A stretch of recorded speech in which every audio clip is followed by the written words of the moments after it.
매일 성경과 함께하는 오늘의 큐티 시간입니다. 11월 25일 오늘의 말씀은 욥기 20장 1절에서 29절입니다.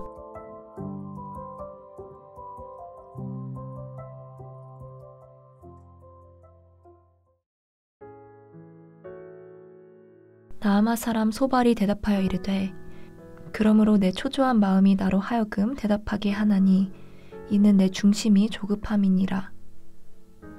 내가 나를 부끄럽게 하는 책망을 들었으므로 나의 슬기로운 마음이 나로 하여금 대답하게 하는구나.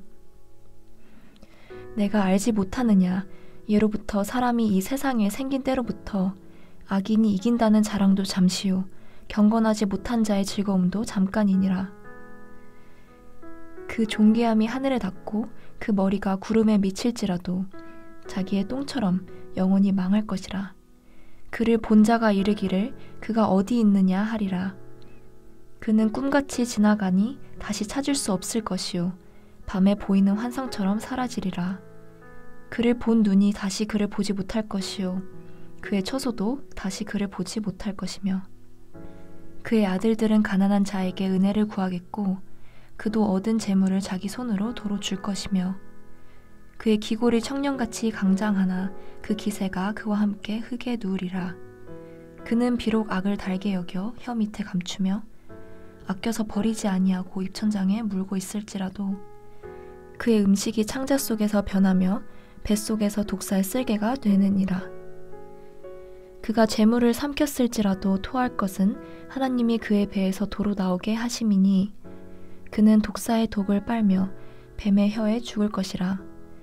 그는 강 곧 꿀과 엉긴 젖이 흐르는 강을 보지 못할 것이요 수고하여 얻은 것을 삼키지 못하고 돌려주며 매매하여 얻은 재물로 즐거움을 삼지 못하리니 이는 그가 가난한 자를 학대하고 버렸으며 그가 세우지 않은 집을 빼앗았음이니라.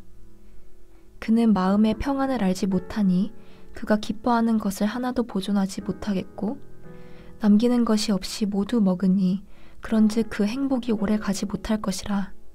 풍족할 때에도 괴로움이 이르리니 모든 재난을 주는 자의 손이 그에게 임하리라. 그가 배를 불리려 할 때에 하나님이 맹렬한 진노를 내리시리니 음식을 먹을 때에 그의 위에 비같이 쏟으시리라.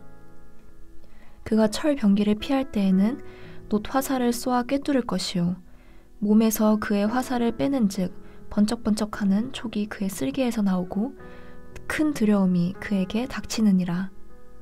큰 어둠이 그를 위하여 예비되어 있고 사람이 피우지 않은 불이 그를 멸하며 그 장막에 남은 것을 해치리라.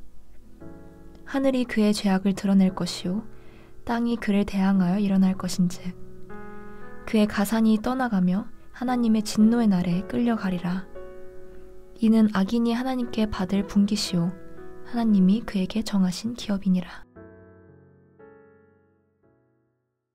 오늘 본문은 나아마 사람 소발의 두 번째 발언입니다. 욥은 자신의 처지를 헤아려주고 불쌍히 여겨달라고 호소했습니다. 소발은 이 욥의 절규에 어떻게 대답했을까요?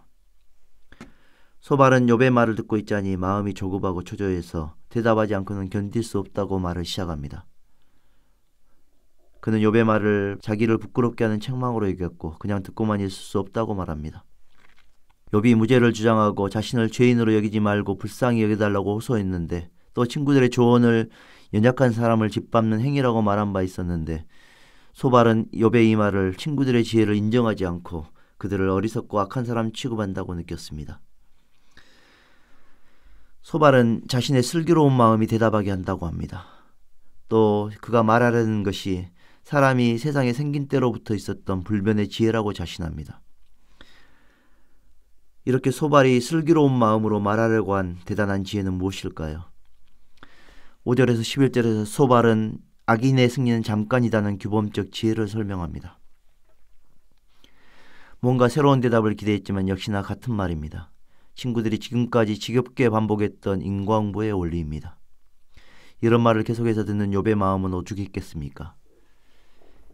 아무리 자신의 무고와 또 고통을 호소해도 돌아오는 답변은 악인이 벌을 받는 것이 이치고 욥이 그런 발을 받고 있으니 그가 악인이라는 혹독한 결론뿐이었습니다. 소발은 악인의 승리의 자랑이 잠시고 경건한 자의 즐거움이 잠깐이라고 합니다. 악인의 영광은 꿈같이 지나가고 밤의 환상처럼 사라진다고 합니다. 악인의 많은 재물을 아들들이 누리지 못하고 그의 권세는 그의 죽음과 함께 흙에 묻힌다고 말합니다. 교범적 지혜에 익숙한 말들입니다. 강단에서 흔히 듣던 말이고 경전에서 쉽게 읽을 수 있는 말들입니다. 그런데 소발은 이 지당한 말씀을 정확하게 욥의 상황과 연결시킵니다. 그의 처소도 다시 그를 보지 못할 것이라. 그의 아들들이 은혜를 구할 것이다. 그의 기골이 청년 같아도 그와 함께 흙에 묻힐 것이다. 아무리 다시 읽어봐도 집이 무너지고 자녀들이 죽고 악한 종기로 온몸이 상한 욥의 모습입니다. 욥이 이런 말을 듣고 과연 고개를 끄덕이며 동의할 수 있었을까요? 전에 빌닷이 악인은 자기 꾀에 넘어지고 자기가 친 그물에 자신이 걸린다고 말했는데 소발은 동일한 내용을 음식에 비유하여 설명합니다. 악인이 악을 달게 여겨 천천히 아껴 먹는데 그것이 뱃속에 들어가 뱀에 독이 된다고 말합니다. 악인이 스스로 독을 삼키고 죽는다는 것입니다. 여기서 악인이 삼킨 음식은 재물을 가리킵니다. 가난한 사람을 학대하고 이웃의 집을 빼앗아 불을 쌓아올린 사람은 하나님이 그가 먹은 것을 다 토하게 하시고 뱀의 독만 남겨 죽게 하신다는 말입니다. 이 말도 욥을 향하고 있습니다. 동방에 으뜸가는 부자였던 욥이 모든 소유를 잃고 죽어가고 있습니다. 소발은 욥의 몰락이 욥이 불의한 방식으로 재물을 모은 일에 대한 하나님의 심판이라고 설명합니다. 그는 악인이 하나님의 심판을 피할 수 없다고 합니다. 악인이 배불리 먹는 음식 위로 비가 쏟아지는 것을 막을 수 없듯이 그를 노리고 비처럼 쏟아지는 화살을 피할 수 없듯이 악인의 운명은 하나님의 진노의 심판을 받는 것입니다. 6장과 16장에 보면 욥은 하나님이 쏜 화살에 맞아 고통스럽다고 탄식했습니다. 그런데 지금 소발은 그 화살이 악인이 맞이할 운명이라고 말하는 것입니다. 참 모질고 독한 친구들이 아닐 수 없습니다. 소발의 악인의 운명에 대한 설명은 지당하고 우리도 늘 염두에 두어야 할 말입니다. 그의 말처럼 당장 입에 달다고 악을 맛보고 삼키지 말아야 합니다. 그것은 우리의 뱃속에서 독이 될 것입니다. 그러나 이런 지혜의 말씀들은 늘 자신에게 적용해야 유익합니다.